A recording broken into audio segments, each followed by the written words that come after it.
tudo bem?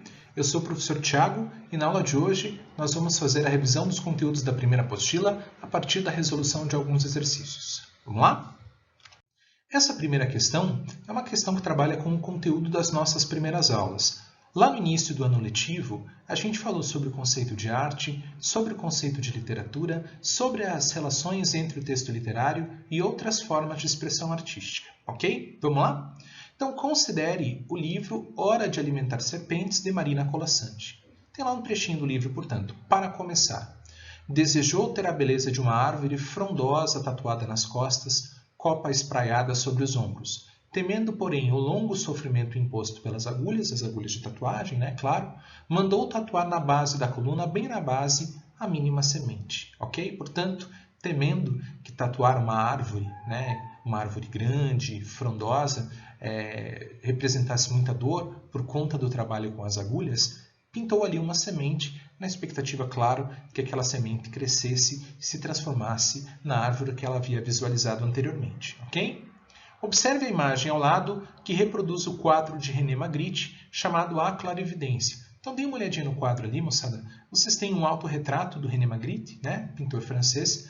Ele olha, gente, um ovo e pinta uma ave. Ou seja, ele olha para o ovo, mas ele não vê apenas o ovo naquele instante. Ele vê o que o ovo representa em termos de possibilidade. Ele imagina o que aquele ovo pode ser no futuro, pode se transformar no futuro, tá bom? Então tem uma relação aqui, né, entre a semente de uma árvore, não é isso? E um ovo do qual nasce uma ave. A arte antecipa tudo isso. A arte trabalha também com a projeção, trabalha também com o quê? Vamos dar uma olhadinha na questão? A arte trabalha com o quê, gente? Com a possibilidade, não é isso? O par semente-árvore do conto pode ser comparado ao ovo-ave do quadro. Ok, falamos sobre isso, devido à mesma relação existente entre os elementos de cada par. A semente se transforma na árvore, o ovo dá origem à ave, não é isso? Então vamos lá, essa relação expressa no contexto das duas obras, expressa a ideia de possibilidade, não é isso? A arte não trabalha só com aquilo que é, aquilo que existe, não trabalha só com os dados da realidade, mas também com aquilo que poderia ser realidade. É a ideia que a gente faz de ficção, de criação, não é isso? Portanto, qual que é o gabarito lá, gente? Letra B, ok? Tranquilos? Acho que é questão bem simples, questão da Universidade Estadual do Rio de Janeiro. Vamos para a próxima.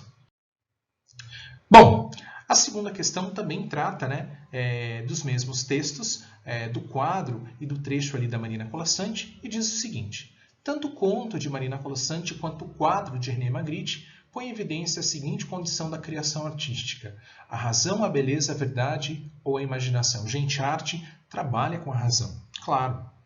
Trabalha também com a beleza, trabalha não com a verdade, mas com aquilo que a gente chama de verossimilhança, aquilo que se assemelha à realidade, né? A arte, ela incorpora elementos da realidade, mas ela não se submete à realidade, ok? Letra D, imaginação. É claro que a razão, a beleza e a verdade estão presentes no trabalho da criação artística, mas o destaque aqui nessas obras é justamente para o seu aspecto de projeção, para o seu aspecto de imaginação. A arte não trabalha só com aquilo que é, mas também com aquilo que poderia ser, com a fantasia, a criação, a ficção, a imaginação, o sonho, enfim. A arte é bastante rica também nesse sentido. Ok? Então, acho que as duas questões são questões bastante simples. A gente pode continuar aí com a nossa revisão. Ok? Vamos lá? Gabarito D, está aí. A questão 3, ela trabalha com um conteúdo que a gente viu logo nas nossas primeiras aulas, que são as funções de um texto literário. Bom, um texto literário tem inúmeras funções. Uma delas é provocar reflexão acerca de temas sociais ou existenciais. Essa questão ela parte de um trecho de um poema do escritor Gregório de Matos que fala justamente sobre a natureza humana. Vejam lá. A visão depreciativa da existência humana, depreciativa significa que deprecia, que diminui o valor, portanto uma visão negativa da natureza humana, pode ser constatada no seguinte fragmento de Gregório de Matos: que és terra, homem, e em terra hás de tornar-te, te lembra hoje Deus por sua igreja. Então, nesse trecho, fala-se da fragilidade da condição humana e do destino do homem. O homem torna a ser pó, porque do pó ele vem, portanto, ao pó ele tornará, ok? Bom, o que a gente vai fazer nessa questão é ler aí os trechos, ok? Das outras alternativas e ver qual deles melhor se encaixa nesse mesmo sentido, ou que expressa esse mesmo sentido do poema do Gregório de Matos, ok? Identifique em um dos trechos abaixo aquele que possua a mesma temática. E de repente, sim, ali estava a coisa verdadeira, um retrato antigo de alguém que não se conhece e nunca se reconhecerá porque o retrato é antigo ou porque o retratado tornou-se pó. O que se fala aqui é sobre a finitude da existência humana, mas não da fragilidade do homem. Tá? É um pouquinho diferente do sentido do trecho ali do poema do Gregório de Matos. Vamos ler as outras alternativas? Vamos ver se uma delas se encaixa melhor nesse sentido, ok? Letra B. Cada estação da vida é uma edição, que corrige a anterior e que será corrigida também até a edição definitiva que o editor dá de graça aos versos. Esse é um trecho do romance Memórias Póstumas de Brás Cubas, do Machado de Assis, em que o narrador compara o homem a um livro. Tá? Cada versão do homem é como se fosse cada versão nova de um livro que corrige os erros das edições anteriores. Ou seja, fala-se aqui sobre o amadurecimento do homem, como cada um de nós melhora com os anos, ok? Mas fala-se também sobre o fato de que nós, enquanto editores de nós mesmos, entregamos a melhor edição da nossa obra de graça aos vermes. Fala-se da morte, da finitude. Mas veja só, no poema do Gregório de Matos, fala-se sobre o fato de que o homem é pó e tornará a ser pó. Ou seja, a fragilidade da condição humana e a morte. Aqui fala-se sobre a morte. Mas sobre a vida, existe uma visão até algo positiva. A ideia de que nós melhoramos com o tempo. Tá? Não é exatamente a mesma ideia que está no fragmento. Letra C. Daqui em diante aparece o reverso da medalha. Seguiu-se a morte de Dona Maria, de Leonardo Pataca, e uma enfiada de acontecimentos tristes que pouparemos aos leitores. Fazendo aqui o ponto final, é um trecho de Memórias de um Sargento de Milícias, do Manuel Antônio de Almeida. Fala-se aqui sobre a morte dos personagens, mas não propriamente sobre a fragilidade da condição humana. Ok? E letra D. O homem, em qualquer estado que esteja, é certo que foi pó, que há de ser pó e que vai voltar a ser pó, que de tornar a ser pó, diz o padre Antônio Vieira nesse fragmento. Foi pó e há de tornar a ser pó, logo é pó, porque tudo o que vive nesta vida não é o que é o que foi e o que há de ser. Portanto, fala-se da fragilidade da condição humana, das suas origens e do seu desfecho. Portanto, aqui, gente, a gente só pode marcar a letra D. Eu sei que talvez possa parecer um pouco confusa essa questão, porque os trechos são todos eles muito profundos nas suas reflexões, mas a resposta correta aqui é a resposta D, porque fala da finitude humana, mas também de que o homem já é pó, porque ele é feito de uma matéria-prima frágil. Ok? Beleza? Vamos para a próxima questão. Gabarito, portanto, aqui está a letra E, porque eu adaptei a questão, tá bom? Mas é a letra D aqui para nós, tá bom? Desculpem o erro ali. Vamos lá. Bom, aqui nós temos uma questão que está relacionada ao conteúdo da nossa última aula, que é gêneros literários.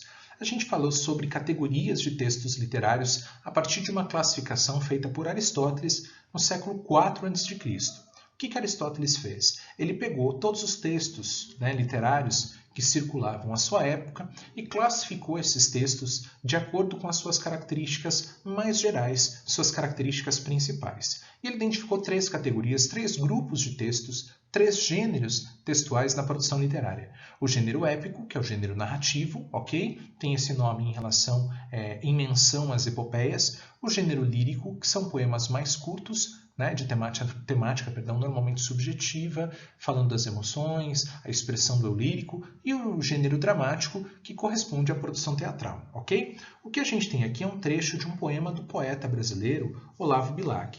Veja, gente, é um poema de 16 versos. É um poema curto. Batendo o olho aqui nesse texto do Olavo Bilac, a gente imaginaria que se trata de um texto representante do gênero lírico. E, de fato, ele é representante do gênero lírico. Mas ele tem um detalhe, ele tem certos elementos que são tradicionalmente relacionados a um outro gênero. Vou ler o texto com vocês ali, ok?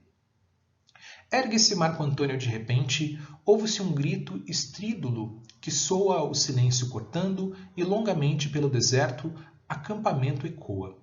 O olhar em fogo, os carregados traços, do rosto em contração alto e direito, o vulto enorme, no ar levanta os braços e nos braços aperta o próprio peito.